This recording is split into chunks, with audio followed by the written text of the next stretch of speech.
Hello, my name is Simone Padour, and this is the Access Consciousness UK and Ireland blog. And I have the lovely Niki Duffy with me today. She is a certified facilitator. And what is the book that you want to tell us about today? Well, today we've got Projections, Expectations, Judgments and Rejections by Gary M. Douglas. Excellent. And what is it that you love about this book? Well, it's a tiny little book and it is packed full with so many tools. It's packed full with so much information and just so many useful things. It covers so much from judgments, right through to how to create a life that works, basically, is, all in this tiny little volume. And I love it. So for you, when you first read this book, what was like an aha moment, or like, wow, this may be a small book, but whoa? Well, it was, let me read you from the beginning of chapter 1. So Gary starts with saying, whenever you're doing projection and expectation of any kind, you are separating, judging and rejecting anything that would give you awareness. Which, I mean, that is, to me, that sentence alone is mind-blowing. And then he goes on to say, you're eliminating your awareness, and it's pretty severe, isn't it? So, I mean, in that small sentence, the whole book is about whenever we're projecting, expecting, then we are separating from the thing that so he talks about with work and business and money. There's a question in the book about someone saying they had 2 deals coming up, and one that they really wanted to do, really excited about, fell through at the last minute, and the other one came up to the surface. And Gary was explaining that, he had so many projections and expectations about the deal that fell through, that was killing the deal, whereas the one that came through okay, he had less projection. He had an awareness that it would be a good deal, but he didn't have all the projections and expectations, because the other one was in a glamorous location, and he was all excited about going there and projecting it and expecting it to be fabulous and all of that. And that was what was closing it down and killing it. Mm-hmm. Which, and he talks throughout the book of different ways and different places that we do that in business, in relationship. And the thing that I find the most intense is where we do it to ourselves. Yep. Rejecting and separating from ourselves, rejecting ourselves. So just quickly, for those people that have never heard of Access Consciousness and are like, what are these people talking about? Is awareness, number one, why is that of value?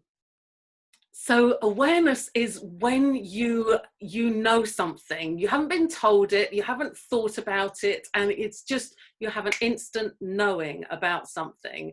And it could be like, for instance, someone say, oh, why don't we meet at 2:00? And you're like, and they're like, oh, come on, let's meet at 2. And you're like, okay. And then the 2:00 comes up, and like something happens, and you can't meet, they can't meet, or whatever.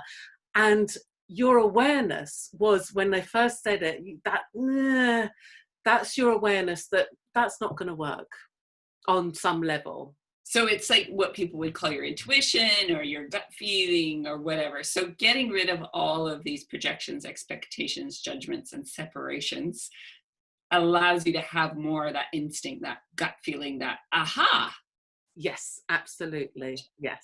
So the next piece that I'm looking at, because I know that in a lot of modalities they talk about, putting yourself in a bubble or a whatever and protecting yourself from evil or negative energy or whatever.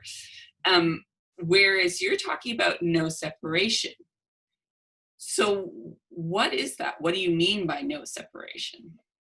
Well, I'm glad you brought that up, Simone, because I love that, because when we are in our awareness, when we have that intuition, our knowing, you know, then we don't need any kind of protection, because we know the truth of, you know, if we know when someone's lying to us, when we are willing to have our awareness fully. We know when we're sensing danger, because when we're willing to be in our awareness. So that is why awareness is so valuable, because we don't need any kind of protection.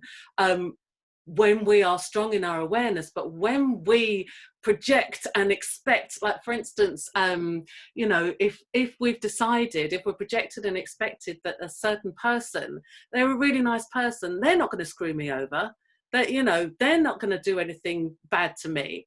And so we've got all those projections and expectations on them. So we're not in our awareness. We separate from our awareness, our knowing, our intuition, to know when, like, perhaps they are pulling a fast one on us. And, you know, we close off to that awareness, because we've projected and expected and decided that they're a good person, they would never hurt me. Well, and the same would go for the reverse too. If you, I know, coming from a teaching background, there's a lot of times where kids, if they were bad kids, they would get all these projections, expectations, separations on them, and then they could never get out of that. Yeah, they could never get out of that thing, because all those teachers or teacher had decided that they were a bad kid, so they could never actually see the good kid that might be there. Yeah, yeah, brilliant. And that's on page 3 of this.